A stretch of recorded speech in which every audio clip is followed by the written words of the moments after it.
नमस्कार। प्रेरणा coaching centre में आपका स्वागत है। आज हम आप लोगों के बीच बिहार बोर्ड जो 17 फरवरी से स्टार्ट होने वाला है और 18 तारीख को मैथमेटिक्स का एग्जाम है, उसके लिए हम कुछ वीवीआई 2 अंक के प्रश्न जो 95 से 98% पूछने की चांस है, और इस आज जो हम बताने जा रहे हैं ये मैथमेटिक्स है। और ये मैथमेटिक्स में सवाल बनने का तरीका वही होता है और बनाने का नियम भी वही होता है। सिर्फ अगर कुछ बदल सकता है तो अंक, बाकी सब कुछ यही रहेगा। आज जो हम बता रहे हैं एग्जाम में इससे बाहर नहीं पूछा जाएगा, यहीं से क्वेश्चन आएगा। सिर्फ अगर कुछ बदलेगा तो अंक बदलेगा और कुछ भी नहीं। तो इसीलिए इस वीडियो को जरूर देखें, और जो 18 तारीख आने वाला है 18 फरवरी, उस दिन ये बहुत ही महत्वपूर्ण आपको सहयोग करेगा। तो चलिए आगे हम 2 अंक के प्रश्न प्रारंभ करते हैं। तो 2 अंक के प्रश्न में सबसे पहले पूछे जाने वाले प्रश्न है 1 नंबर में आपका कि यूक्लिड विभाजन एल्गोरिथम का प्रयोग करके, यूक्लिड विभाजन का प्रयोग करके HCF ज्ञात करना। यह सबसे इंपॉर्टेंट है, यह हर साल पूछे जाने वाला 2 अंक के प्रश्न है। इसमें आपको किस तरह का सवाल रहेगा और कैसे बनाना है ये देखिए। तो आपको सवाल जैसे कि एग्जाम्पल के तौर पर आपको दे देते हैं, जैसे रहेगा 135 और 225 ये रहेगा, और कहेगा कि इसे यूक्लिड विभाजन एल्गोरिथम का प्रयोग करके HCF ज्ञात करें। ये 100% सवाल रहेगा एक। तो देखिए इसको बनाने का तरीका क्या। इसको बनाने का तरीका है, दिए गए 2 संख्या में सबसे पहले छोटा संख्या देखेंगे, और छोटा संख्या इसमें है 135 और बड़ा संख्या है 225। तो यानी 135 छोटा है, बड़ा 225 है, तो छोटका से बड़का में भाग देना है, यह नियम कहता है। तो यानी 135 से 225 में हम भाग देंगे। अब देखिए एक बार में लगेगा, और 5 में से 5 गया 0, 12 में से 3 गया 9, और 1 में से 1 गया, खत्म। अभी नहीं रुकना है, क्योंकि इसका दूसरा नियम कहता है जब तक कि शेष 0 ना आ जाए तब तक छोटी संख्या से बड़ी संख्या में भाग दी जाती है।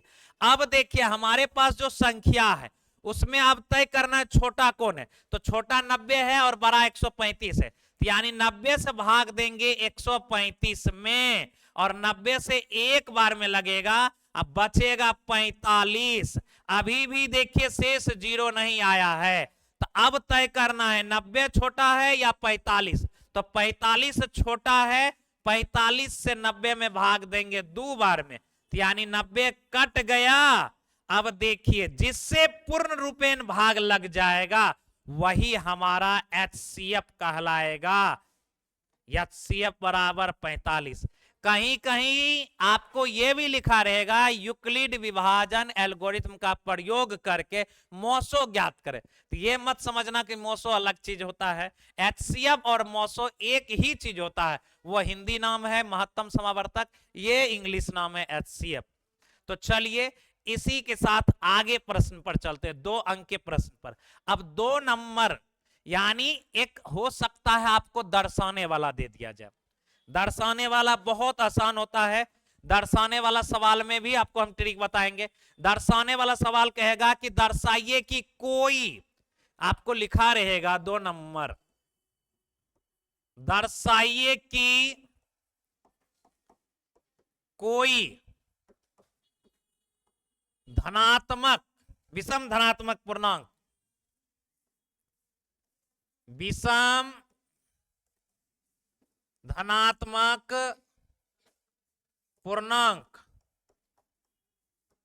6q + 1 या 6q + 3 या 6q + 5 के रूप में होता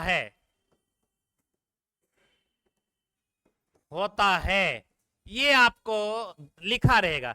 इस तरह का सवाल, अगर आपको इस तरह का अब देखिए यहां पर 6q plus 1, 6q plus 3, 6q plus 5 है। यह 6q की जगह पर आपका 6m प्लस 1 भी रह सकता है या 6n प्लस 1 भी रह सकता है। क्यू के जगह पर एम एन आर कुछ भी रहे, उससे कोई मतलब नहीं, मगर बनने का तरीका यही रहेगा जो अभी हम तरीका बताने जा रहे हैं। जैसे आप इस रूप को देखिए, जैसे इस रूप को देखिए, इस रूप को देखकर डायरेक्ट आपको कुछ नहीं करना है, डायरेक्ट आपको मानना है। मानना क्या है? माना कि एक कोई धनात्मक पूर्णांक है, धनात्मक पूर्णांक है। बस डायरेक्ट इस रूप को देखना है, कुछ नहीं करना, डायरेक्ट करना है। माना कि ए कोई धनात्मक पूर्णांक है और यहां पर देखिए ए बराबर जो फॉर्मूला होता है बी क्यू प्लस आर, यानी बी का स्थान छोड़ ले रहा है, यानी बी बराबर आपका 6 हो जाएगा, बी बराबर आपका 6 हो जाएगा। और बी का मान जो रहेगा वो आर का मान उससे 1 कम रहेगा। अगर बी 6 है तो आर 5 तक जाएगा, अगर बी का मान 9 है तो आर 8 तक जाएगा, अगर बी का मान 11 है तो आर 10 तक जाएगा। तो इसमें बी का मान 6 है तो आर 5 तक जाएगा। तो यहां पर लिखेंगे जहां आर बराबर 0, 1, 2, 3, 4, 5, बस यहीं तक लिखना है, क्योंकि बी का मान 6 ही है इसलिए आर 5 तक जाएगा। तो डायरेक्ट सब आर का मान एक बार यूज नहीं होता है, अब बारी बारी से सबसे पहले आर का मान 0 इस्तेमाल करेंगे। लिखेंगे जब आर बराबर 0 तो ए बराबर फार्मूला होता है बी क्यू प्लस आर, यानी 6q प्लस आर का मान 0। फिर लिखेंगे जब आर बराबर 1 तो ए बराबर फार्मूला होता है बी क्यू प्लस आर, यानी 6q प्लस 1। फिर होता है जब आर बराबर यानी 2 तो ए बराबर बी क्यू प्लस आर, यानी 6q प्लस 2। अब इसी प्रकार आएगा जब आर बराबर 3 तो ए बराबर बी क्यू प्लस आर, यानी 6q प्लस 3। अब इसी प्रकार आएगा जब आर बराबर 4 तो ए बराबर आपका बी क्यू प्लस आर, यानी 6q प्लस 4। अब रहेगा जब आर बराबर 5 तो ए बराबर 6q plus 5, 6q plus are हो 5 दे सकते हैं, डायरेक्ट भी लिख सकते हैं, फार्मूला नहीं लिखे। तो चलिए इस तरह का सवाल बनेगा, ठीक ना। अब इसमें हमको दर्शाना क्या था? विषम धनात्मक। विषम का अर्थ होता है वैसा संख्या जिसमें 2 से भाग नहीं लगे। अब देखिए सबसे पहले 0 आया, 0 क्योंकि लास्ट में जो जुड़ता है वही तय करता है सम एक विषम है। तो ये लास्ट में 0 आया, तो 0 जो होता है सम के अंतर्गत आता है, क्योंकि 0 में सभी संख्या से भाग लग जाता है, तो इसलिए 2 से भी लग जाएगा भाग। तो यानी लिखेंगे नीचे में अतः, यानी 1 2 से भाग नहीं लगेगा, तो अतः 6q प्लस 1 और कॉमा फिर 2 में 2 से भाग लग जाएगा, ये सम होगा, 3 में नहीं लगेगा 6q प्लस 3, या अब देखिए 4 में फिर 2 से भाग लग जाएगा 6q प्लस 5 के रूप में होता है। यही दर्शाना था। ये भी सवाल आने का ज्यादा चांस रहता है, हम आपको बता दिए, क्योंकि आज से 2 साल पहले यानी अगर 2026 चल रहा है तो 25 नहीं 24 नहीं 23 में पूछा गया था इस पर आधारित एक सवाल, मगर इस बार इसलिए बता दिए हो सकता है इस पर सवाल दे दे।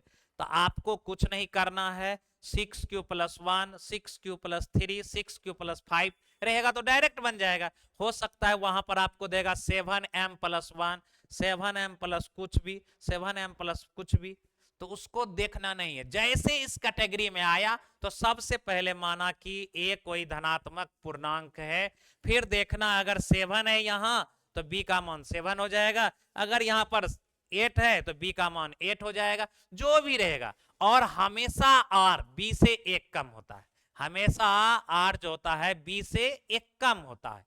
तो समझ गए। तो चलिए और एक बात हम बता देते हैं, इसमें अक्सर ऑब्जेक्टिव पूछे जाने वाला प्रश्न है। अब कहेगा आपको ए बराबर बी क्यू बराबर फॉर्मूला देल है आर, इसमें एक ऑब्जेक्टिव में पूछा जाता है आर का वैल्यू। तो आर का वैल्यू जो होता है हमेशा जीरो से बड़ा और बराबर होता है, जीरो से बड़ा और बराबर होता है, मगर बी से हमेशा छोटा होता है। ये आंसर में टिक लगाया कीजिए, क्योंकि कितना बच्चा यो बराबर का चिन्ह रहता है, यो बराबर का चिन्ह रहता है, टिक लगा देता है।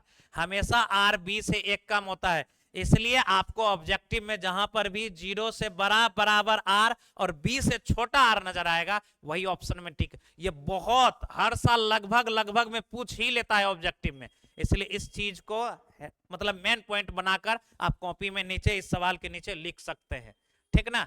तो चलिए आपका 2 सवाल हो गया 2 अंक में। अब चलते हैं तीसरा सवाल पर, समझ गए ना। तीसरा सबसे ज्यादा पूछे जाने वाला सवाल और 100% पूछा जाएगा, सिर्फ अंक परिवर्तन रहेगा और कुछ भी परिवर्तन नहीं रहेगा।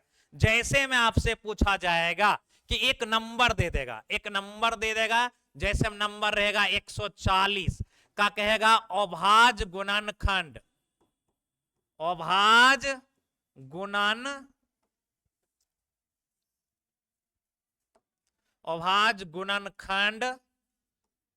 को गुणनफल के रूप में लिखें। ये दे देगा आपको। ये भी बहुत हर साल पूछा जाता है, 100% पूछा जाएगा। हो सकता है 140 की जगह 156 दे दे, 250 दे दे, कुछ भी दे दे, मगर 100% आएगा, चाहे 2 नंबरा में आए या 1 नंबरा में आए, आता है। तो चलिए 140 का जो है अभाज्य गुणनखंड को गुणनफल के रूप में लिखना है। तो इसको लिखने का तरीका हम आपका बताते हैं। 140 को पहले एलसीएम ले लीजिए 140 का, यानी 2 से भाग देंगे कितना बार में 70, फिर 2 से भाग दीजिए कितना बार में 35, फिर आपका लगेगा 5 से कितना बार में 7 बार में, यानी ये सब 140 का अभाज्य गुणनखंड है। यानी लिख सकते हैं 140 बराबर 2 गुना 2 गुना 5 गुना 7, और इसको लिख सकते हैं 2 2 बार आया है इसलिए 2 का स्क्वायर 5 गुना 7। ये आपका आंसर हो जाएगा। इस तरह आपको सवाल बनाना है, इसी पर सवाल आएगा।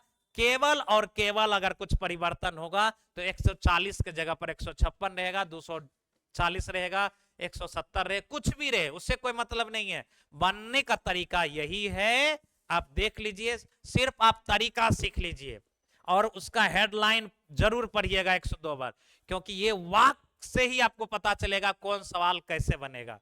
तो चलिए आगे आपको और 2 अंकीय में बढ़ते हैं। ये 3 नंबर का प्रश्न था, अब चौथा नंबर का आपको हम प्रश्न बताते हैं। चौथा नंबर में सबसे ज्यादा पूछे जाने वाला सवाल आपको दे देगा कि 26 और 91, 4 नंबर का प्रश्न है। 26 और 91 का मोसो और लोसो ज्ञात कीजिए, ज्ञात कीजिए। अब देखिए यहां पर आपको 26 और 91 का मोसो और लोसो ज्ञात करने के लिए बोल रहा है। कहीं कहीं आपको रहेगा 26 और 91 का एचसीएफ और एलसीएम ज्ञात कीजिए, इस तरह का भी सवाल रहेगा। और पूछता है 2 अंकीय प्रश्न 15 ही, और 30 को सवाल रहेगा, उसमें मन से पसंद करके 15 को बनाना। और 100% अगर आप इस वीडियो को देख लेते हैं तो 15 में से 15 आप बनाइएगा, एक भी आपका नहीं छूटेगा, ठीक है ना। तो चलिए आपको 26 और 91 का मोसो और लोसो ज्ञात करना है। तो सबसे पहले 26 का अभाज्य गुणनखंड तैयार कीजिए 2 से 13 बार में और 13 से 13 एक बार में, जब तक नीचे 1 नहीं आएगा तब तक गुणनखंड करना है। अब देखिए 91 का, 91 में 7 से लगाइए 13, फिर 13 से एक बार में 1 लाना अनिवार्य है, क्योंकि किसी किसी में किसी संख्या से भाग नहीं लगता है तो उसका एचसीएफ 1 होता है। अभी ऑब्जेक्टिव के माध्यम से हम बताएंगे। तो 26 बराबर आपका हो जाता है 2 गुना 13 गुना 1, और 91 का हो जाता है 7 गुना 13 गुना 1। तो यानी इसमें सबसे पहले 1 मिल रहा है, फिर आपका 13 मिल रहा है, तो यानी इसमें आपका मो 100 हो जाएगा 13 गुना 1, यानी 13 आपका लो 100 हो जाएगा। जो नहीं मिला, क्या क्या नहीं मिला इसमें, 2 नहीं मिला, 2 नहीं मिला, 7 नहीं मिला, और लास्ट में एचसीएफ से गुना कर दिया जाता है। एचसीएफ से गुना कीजिए, आपको 182, ठीक ना। अब देखिए, अब इसी पर आधारित ढेर सारा सवाल ऑब्जेक्टिव में पूछा जाता है, फंसाने का बहुत चांस करता है। अब आपसे पूछेगा क्या, कहेगा कि ए और बी दो गो संख्या है, ठीक ना, ए और बी दो गो संख्या है, निम्न में कौन मौसो है। तो इसका मौसो का बात किया जाए तो 1 होगा, इसका मौसो का बात किया जाए तो कितना होगा, 1 होगा। अगर वही लोसो का बात किया जाए तो इसका होगा ए बी होगा, यानी गुना कर दीजिए, वही मौसो हो जाएगा। अगर कोई भी दो अभाज्य संख्या है तो उसका मौसो 1 होगा, लोसो उसका गुणनफल होगा, लोसो उसका गुणनफल होगा, मौसो 1 होता है। तो इस तरह का ढेर सारा ऑब्जेक्टिव पूछा जाता है। हम ऑब्जेक्टिव जब आपको पढ़ाएंगे, ऑब्जेक्टिव के सेशन में ऑब्जेक्टिव, एक ऑब्जेक्टिव पर कम से कम आपको भाषा के माध्यम से 4-5 ऑब्जेक्टिव आपको बताएंगे, ताकि कोई भी ऑब्जेक्टिव आपसे नहीं छूटे, क्योंकि ऑब्जेक्टिव ही सबसे ज्यादा नंबर देता है। अगर आप मैथ में बना कर आ जाते हैं तो मैथ में भी नंबर नहीं कटता है, एक भी नंबर नहीं कटेगा, क्योंकि इसमें राइटिंग नहीं देखा जाता है। आप किसी भी राइटिंग में लिखिए, मगर सिर्फ उसका सोल्यूशन सही होना चाहिए। आपको अगर 5 नंबर का सवाल है तो 5 में आपको 5 देगा, 4 नहीं देगा। आप भाषा वाला किसी सब्जेक्ट में, उसमें राइटिंग देखा जाता है, सब कुछ देखा जाता है, मगर मैथ में कोई राइटिंग नहीं। जितना आप बना कर आइएगा एक्यूरेट, उतना नंबर आपको मिलेगा। तो चलिए, ये आपका चौथा नंबर का प्रश्न था, सबसे ज्यादा पूछे जाने वाला। इसी में कभी कभी 2 गो जैसे सदस्य देख लिए, तो इसी में कभी कभी 3 गो सदस्य वाला भी दे देता है, तीनों गो वाला हम बता देते हैं आपको। 3 गो वाला सदस्य वाला कैसे होता है, जैसे दे देगा 12, 15 और 21, तो 3 गो सदस्य वाला भी देख लीजिए। तो 12 का पहले कर लेंगे 2 से 6 बार में, 2 से 3 बार में, और 3 से 1 बार में। फिर 15 का आपका हो जाएगा 3 से 5 बार में, फिर 5 से 1 बार में।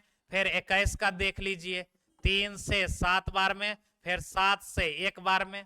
तो 12 बराबर हो जाएगा 2 गुना 2 गुना 3 गुना 1, और 15 बराबर आपका हो जाएगा 3 गुना 5 गुना 1।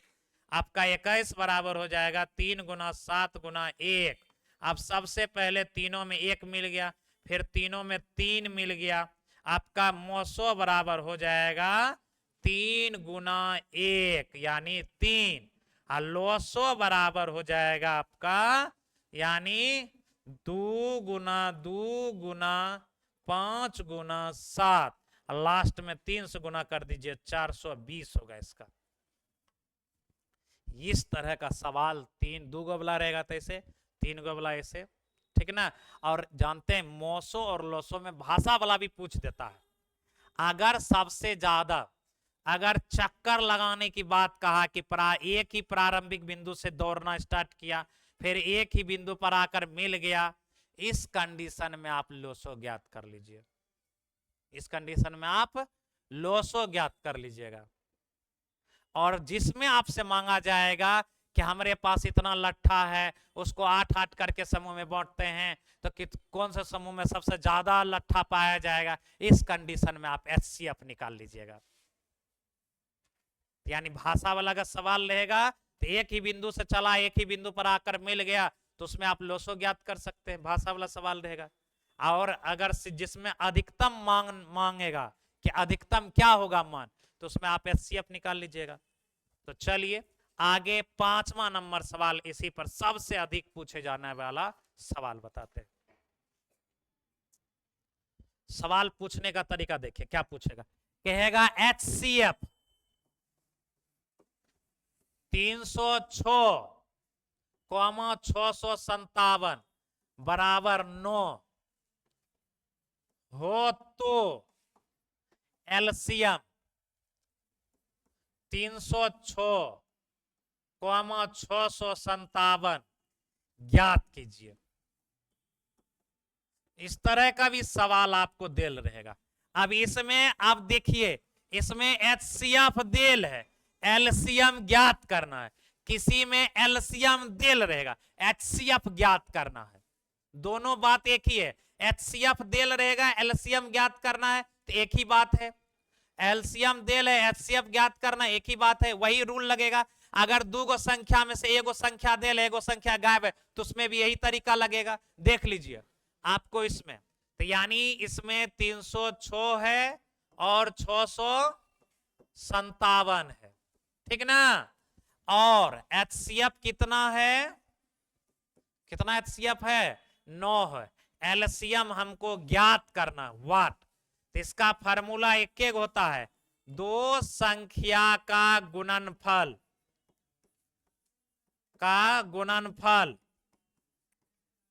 बराबर एचसीएफ गुना एलसीएम, ठीक ना। तो दो संख्या के रूप में क्या है, 306, 657 और एचसीएफ है आपका 9, एलसीएम नहीं है।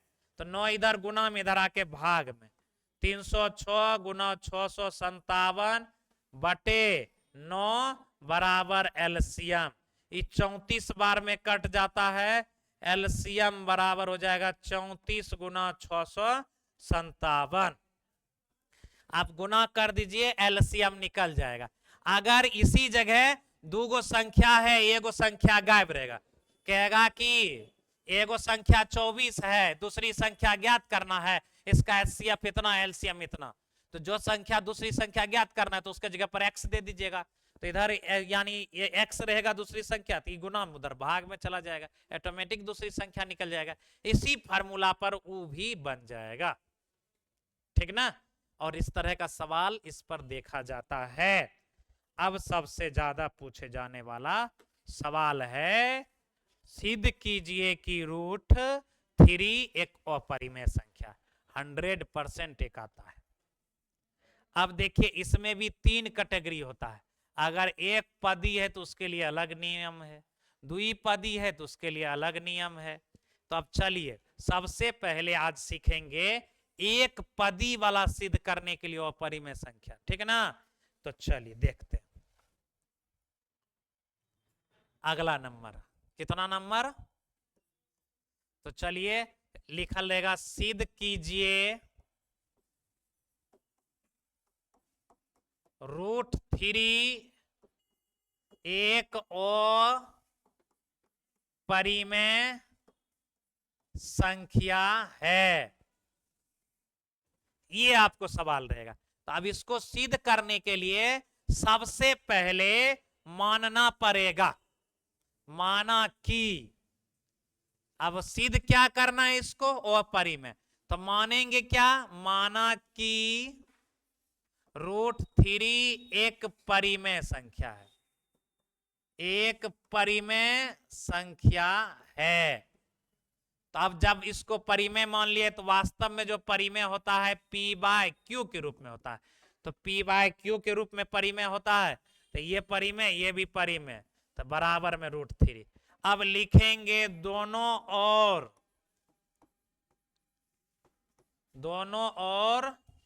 वर्ग करने पर, दोनों ओर वर्ग करने पर, यानी p/q का स्क्वायर √3 का स्क्वायर, यानी ये हो जाएगा आपका p² बटे q²। अगर 3 तिया 9 का वर्गमूल हो जाएगा 3, 3 तिया 9 का वर्गमूल हो जाएगा 3, 3 तिया 9 का वर्गमूल 3। अब देखिए p² बराबर हो जाएगा 3q²। अब p उधर स्क्वायर में है तो उधर जाएगा, रूट हो जाएगा, यानी 3q² का रूट। तो यानी अब देखिए 3 तो रूट के अंदर ही रह जाएगा, मगर q क्या हो जाएगा, रूट से बाहर हो जाएगा। और बाहर होने का कारण है q² यानी q दूगो है, तो यानी ये दोनों अलग हो रहा है, तो यानी विभाजित हो रहा है। तो लिखेंगे पी स्क्वायर 3 को विभाजित करता है, विभाजित करता है। फिर इसी बात को दोहरा देंगे, P 3 को विभाजित करता है, विभाजित करता है। तो चलिए लिख लिए ना। अब नीचे में एक स्टेप और होता है, मगर वो स्टेप लिखने से कोई फायदा नहीं है, क्योंकि जब 3 अंकीय में ये सवाल पूछा जाता था तो एक स्टेप और बनाते थे, Q बराबर P बराबर मानकर, मगर वो बढ़ाकर कोई फायदा नहीं है। 2 अंकीय में प्रश्न पूछा जाता है, इसलिए यहीं पर इसको जो लिखना है लिख देंगे। लिखेंगे चूंकि मेरा मानना गलत है कि, गलत था कि √3 एक परिमेय संख्या है, अतः √3 एक अपरिमेय संख्या है, अपरिमेय संख्या है। ठीक ना?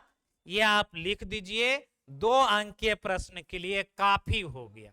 अब ज्यादा लिख भी दीजिएगा तो उसमें भी हानि है, उतना लिखिएगा जितना भी इसमें चल सके, 2 अंकीय प्रश्न के योग्य। तो चलिए, ये आपका एक सवाल, ये सिर्फ एक पदी के लिए। अब एक पदी में क्या क्या आएगा? आपका 1/√2 भी एक पदीय वाला है, सेम इसी तरह बनेगा। आपका 7√5 इसी तरह बन जाएगा, क्योंकि ये सब एक पदी है। और ये जो हम बताए हैं ये सब एक पदी ही बताए, इसी नियम से वो दोनों भी सवाल बन जाएगा। ये मत समझना कि उसके लिए अलग होगा, ठीक ना? आराम से बन जाएगा, सेम इसी की तरह। एक पदी है, ये भी एक पदी, एक पदी, एक पदी। अब इसमें द्विपदी के लिए अलग नियम होता है। अब द्विपदी भी एक सवाल हम आपको बता देंगे, ताकि चाहे एक पदी पर आए चाहे द्विपदी पर आए तो दोनों आराम से बन जाएगा, क्योंकि दोनों में से एक सवाल आता जरूर है। तो चलिए 100% आता है। तो चलिए एक पदी हो गया, तो द्विपदी लिखते हैं।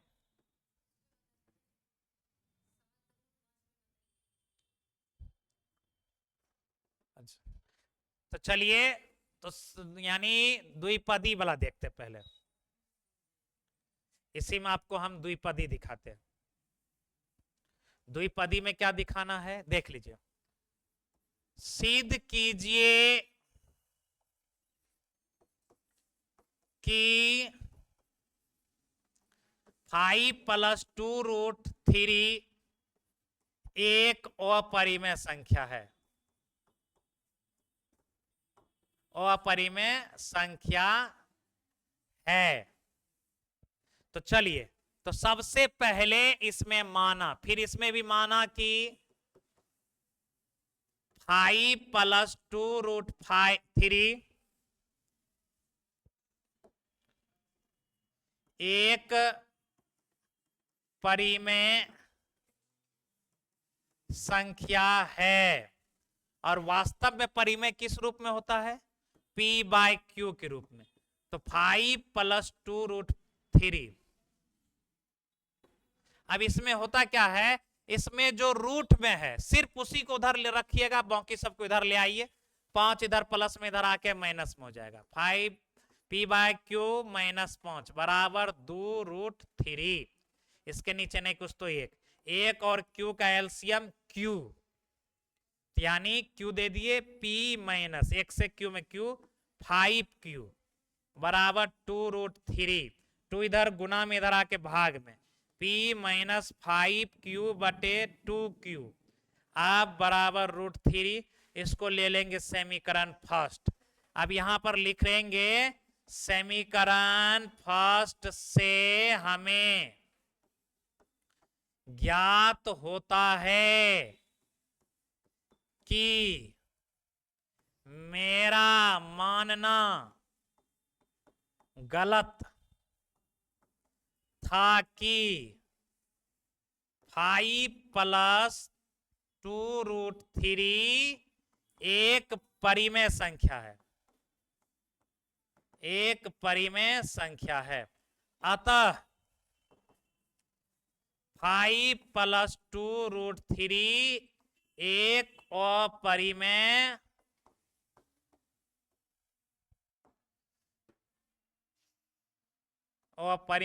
संख्या है। आप देखिए इसी पर आधारित आपका ढेर सारा सवाल बन जाएगा। अब बन जाएगा 6+√3 या बन जाएगा 5 - √2। तो इसमें क्या करना, √2 को इधर ले आना, 5 को उधर रहने देना, P/Q को ही उधर उल्टा के लेके चल जाना।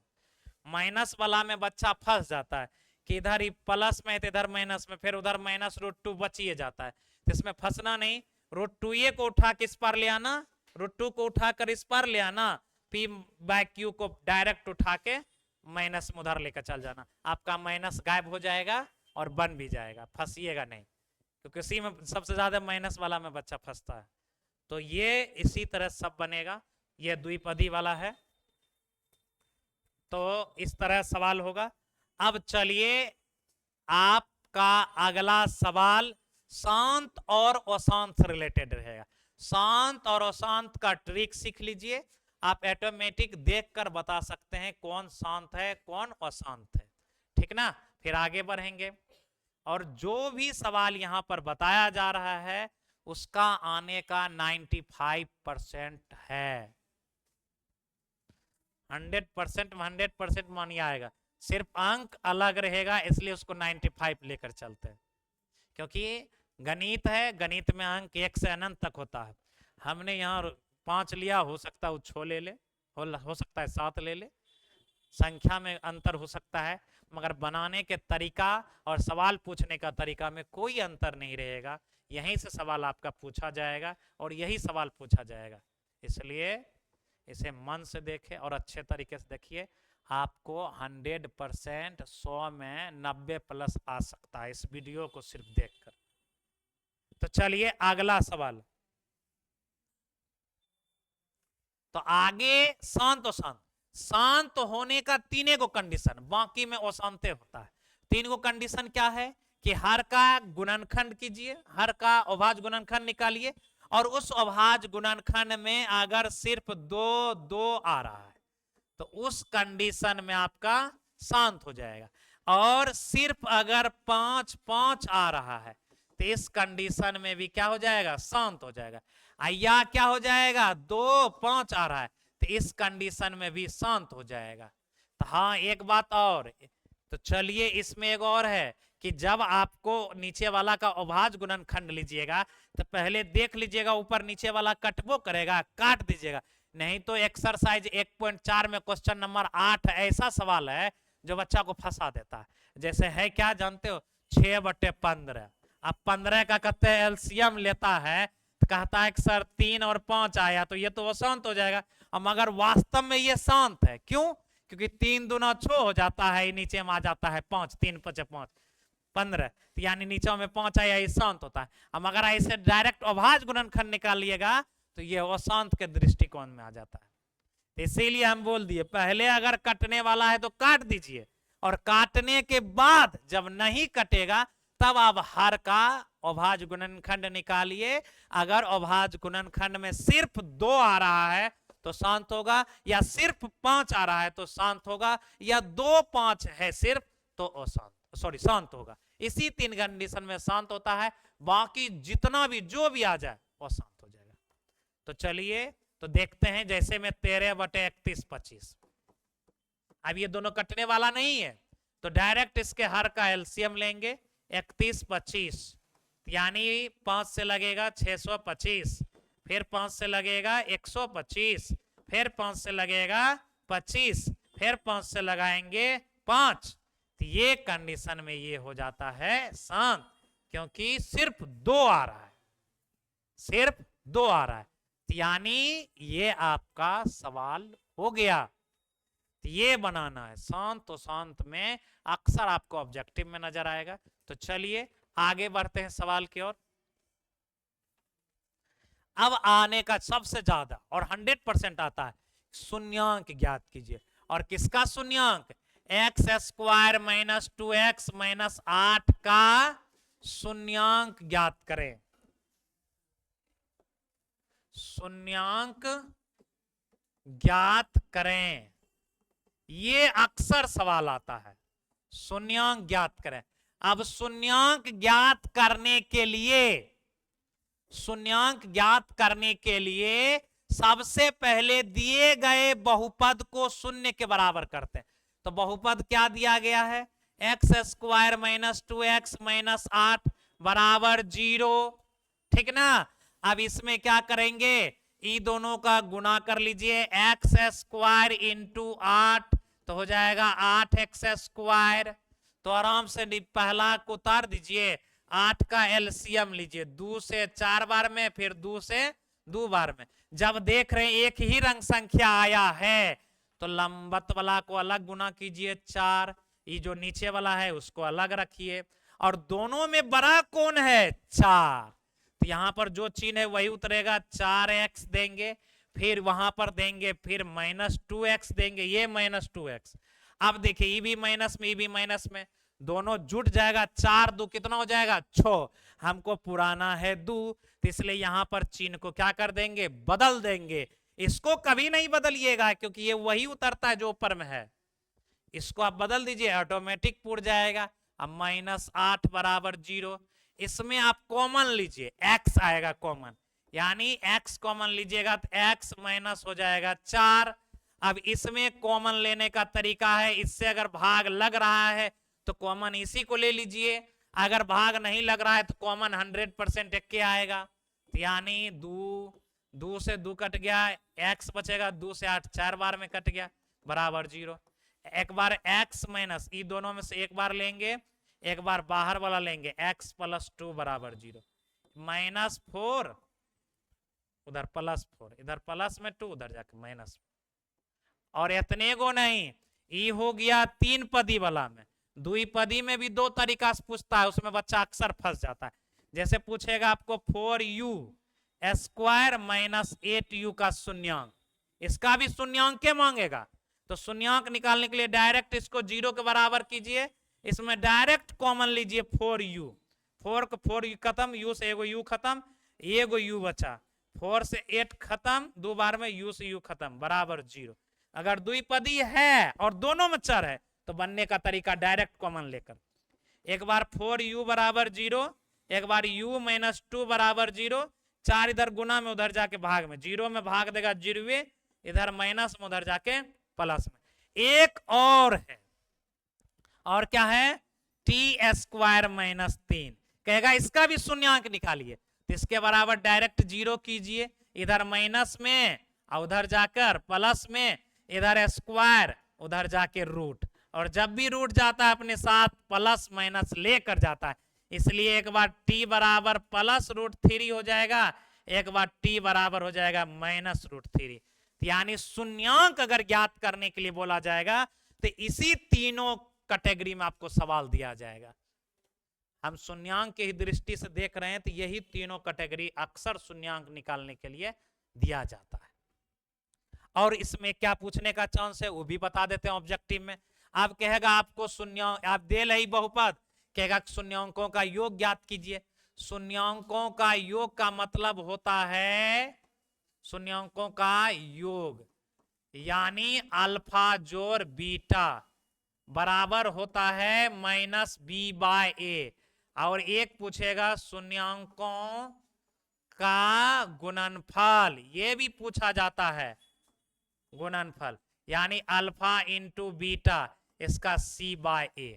अब देखिए इसमें ए का मान एक्स स्क्वायर के आगे वाला, और बी का मान एक्स के आगे वाला, और सी का मान जिसमें एक्स है ही नहीं यानी -8, डायरेक्ट वहां पर मान पुट कर दीजिए, आपको शून्यांकों का योग शून्यांकों का गुणनफल आराम से निकल जाएगा, आराम से निकल जाएगा। इस पर अब शून्यांक से रिलेटेड जो भी सवाल था हम आपको बता दिए, इससे ज्यादा शून्यांक वाला सवाल में कुछ भी नहीं पूछेगा। एक और बचा है, आपको कहेगा द्विघात बहुपद ज्ञात कीजिए, जिसमें शून्यांकों का योग गुणनफल देल रहेगा या तो शून्यांक देल रहेगा। तो चलिए वो भी सवाल हम क्लियर कर देते हैं, देख लिए, ठीक। अब आपको क्या कहेगा, कहेगा द्विघात बहुपद ज्ञात कीजिए। द्विघात बहुपद ज्ञात कीजिए। द्विघात बहुपद ज्ञात कीजिए जिसके शून्यांकों का योग शून्यांकों का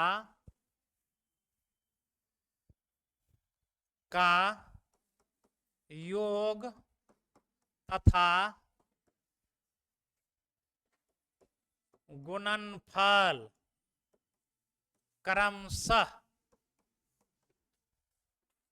4 और -2 है। ये एक तरह सवाल पूछेगा तो डायरेक्ट द्विघात बहुपद बराबर फार्मूला होता है। शून्यांकों का योग और शून्यांकों का योग मतलब अल्फा प्लस बीटा कितना 4, गुणनफल अल्फा इंटू बीटा -2। तो द्विघात बहुपद बराबर फार्मूला होता है। क्या हो जाएगा? एक्स स्क्वायर माइनस अल्फा जोड़ beta into x plus alpha into beta बराबर 0। एक्स स्क्वायर का एक्स स्क्वायर माइनस अल्फा जोड़ बीटा का मान 4 है into x, alpha into beta का मान -2 है बराबर 0। एक्स स्क्वायर माइनस 4x -2 आप बराबर 0 दे भी सकते हैं नहीं भी दे सकते हैं, यानी आप बराबर दे भी सकते हैं नहीं भी दे सकते, कोई दिक्कत नहीं है। यही आपका क्या हो जाएगा? आपका आंसर हो जाएगा। अब इसी में पूछेगा क्या? डायरेक्ट या जहां शून्यांकों का योग देल है गुणनफल देल है वहां डायरेक्ट कहेगा शून्यांक, जिसके शून्यांक दिए गए। जैसे देख लीजिए कहेगा द्विघात बहुपद ज्ञात कीजिए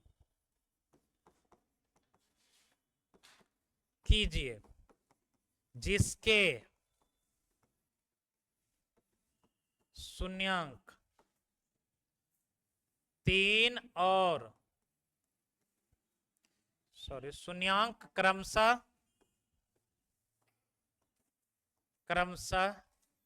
3 और 2 है।